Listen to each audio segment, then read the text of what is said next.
իդեալ համակարգը եկամտահարկի վերադարձի օրենքի շահառուների միջև տեղաբաշխում է մինչև 2.5 միլիարդ դրամի վերանորոգման սերտիֆիկատներ։ 5000 ընտանիք կարող է ստանալ 500,000 դրամ արժողությամբ վերանորոգման սերտիֆիկատ, մոտենալով իդեալ համակարգի ցանկացած խալոցրան։ Հաջորդը կանդրադառնանք ռազմաքաղաքական սպառնալիքներին։ Շնորհակալություն, պարոն Քոչինյանը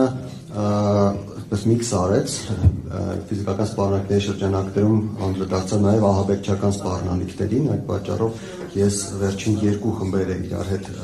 կներկայացնեմ ռազմաքաղաքական եւ ժողովրդագրական սպառնալիքներ։ Ռազմաքաղաքական սպառնալիքները հիմնականում կապված են Հայաստանի զինված ուժերի եւ Ռուսաստանի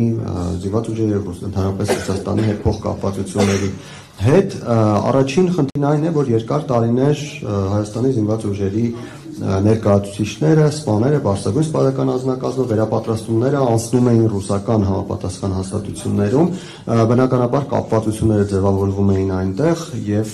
ոչ միայն կապվածությունները, այլև այդ ռոպագանդան որոշակի առումով ազդում էր։ Ես կարծում եմ կլինեն մարդիկ, ովքեր ինձ հետ կհամաձայնեն, ովքեր հատկապես ծառայություն են անցել Հայաստանի զինված ուժերում, որ սպայական անձնակազմը որոշակի մոտեցումներ ուներ Ռուսաստանի եւ Հայաստանի հարաբերությունների վերաբերյալ։ Ես ինքս դրան բախվել եմ նաեւ Արցախում պատերազմի ժամանակաշրջանում։ Բացի այդ, մեկ այլ խնդիր է ռուսական ռազմական տեխնիկայի ներկայությունը Հայաստանի բանակում։ Իհարկե մենք գիտենք արդեն Հայաստանի իշխանությունները հայտարարել են, որ ռուսական ռազմական տեխնիկայի գնումները 90 մոտ 95%-ից վերջին ժամանակներում նվազել են 10%-ից ավելի ցածր ցուցանիշի, սակայն այն ամբողջ հատվածը, որը գնվել է նախորդ ժամանակաշրջանում, դեռևս գտնվում է Հայաստանում եւ դա Հայաստանի զինված ուժերի տիրապետած տեխնիկայի մի մասն է, ինչը կարիք ունի սպասարկման, կարիք ունի վերանորոգման եւ այլն, եւ այդ ամենի համար անհրաժեշտ է Ռուսաստանից աջակցություն։ Սա ակնհայտ կախվածություն է եւ սպառնալիք է, որովհետեւ անհրաժեշտ պահին կարող է այդ վերանորոգման մասերը ուղղակի չհասնել Հայաստան, կարող է կանգնել տարբեր պատճառաբանություններով եւ այս խնդիրը լուծելու համար մենք առաջարկել ենք դիվերսիֆիկացման գործընթացում նաև այդ սպասարկման գործընթացը ներառել,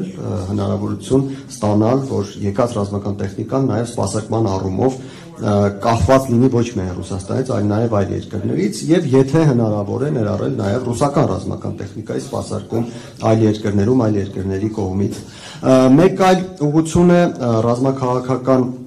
կախվածության ռազմաքաղաքական սպառնալիքների այն, որ Հայաստանի բանակում, ինչպես եւ հասարակությունում, ինչպես որ ասացի տեղեկատվական սպառնալիքների դեպքում, շատ մեծ է ռուսերեն լեզվի իմացությունը եւ ակնհայտ է, որ ռազմական գործին ծանոթացողները շատ ավելի շատ կարդում են ռուսերենով Ռուսաստանում գրված ուրեմն գրականություն, քան կարդում են այլ լեզուներով գրականություն եւ այս խնդրի լուծման համար էլ մենք առաջարկել ենք բանակում նույնպես այլ լեզուների, հատկապես անգլերենի, նաև եթե հնարավոր է ֆրանսերենի, մենք նաև անդրադարձենք կատարել թուրքերենի, ադրբեջանի ուսուցմանը, որովհետև հատկապես բանակի դեպքում դա շատ կարևոր է, մեր առաջնային մարտահրավերները, մեր գործընկեր պետություններից չեն, այլ ընդհակառակը այն պետություններից են, որոնց հետ մենք ունենք խնդիրներ։ Սա ռազմաքաղաքական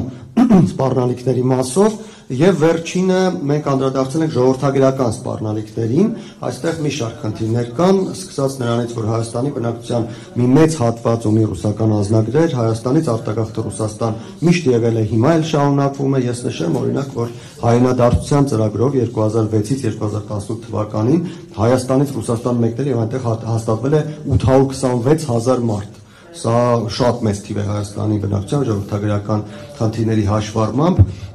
բայց կան այլ խնդիրներ եւս, այդ այլ խնդիրներից են օրինակ Հայաստանում ռուսական անձնագրեր ունեցողների քանակի ավելացումը, 2018 թվականից հետո նաեւ Հայաստանից 11,000-ից ավելի արական սեռի քաղաքացիներ, ովքեր զինապարտ են լինելու ստացել են Ռուսաստանի քաղաքացիություն,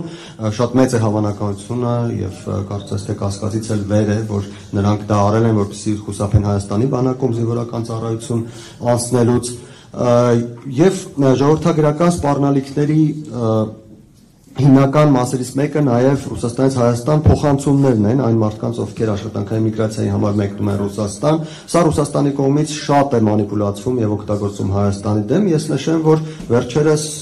Ռուսաստանի նախագահի մամուլի խոսնակ Պեսկովը հայտարարեց, թե ամեն տարի միլիարդավոր դոլարներ են Հայաստան փոխանցվում, սակայն այդպիսի բան չկա։ Ռուսաստանից Հայաստան փոխանցումների ծավալ, ֆիզիկական անձանց փոխանցումների ծավալը 700 միլիոնից մի փոքր է ավելի, վերջին 10-15 տարիների ընթացքում ըստ էության չի փոխվել, միայն 2022 թվականին է մեծացել եւ դա կապված էր պատերազմի արդյունքում Հայաստան-Ռուսաստանի քաղաքացիների մեծ ներհոսքի հետ։ 2023-24 թվականին նորից այսպես նորմալ համարվող 700 միլիոն դոլարի սահմաններում է եղել եւ սա ցույց է տալիս մեկ բան, որ Հայաստանում քաղաքական իրավիճակը, Հայաստանում տեղի ունեցող գործընթացները էական ազդեցություն չեն գործում Ռուսաստանից Հայաստան փոխանցումների վրա եւ սրա վրա սպեկուլյացիա անելը Ռուսաստանի կողմից արդյունավետ կարող է չլինել, եթե այս գիտակցությունը Հայաստանի հասարակությունում չլինի։ Ընդհանուր առմամբ բոլոր սպառնալիքները սրանք էին, ավելի մանրամասն իհարկե կարող եք ծանոթանալ աշխատությունում։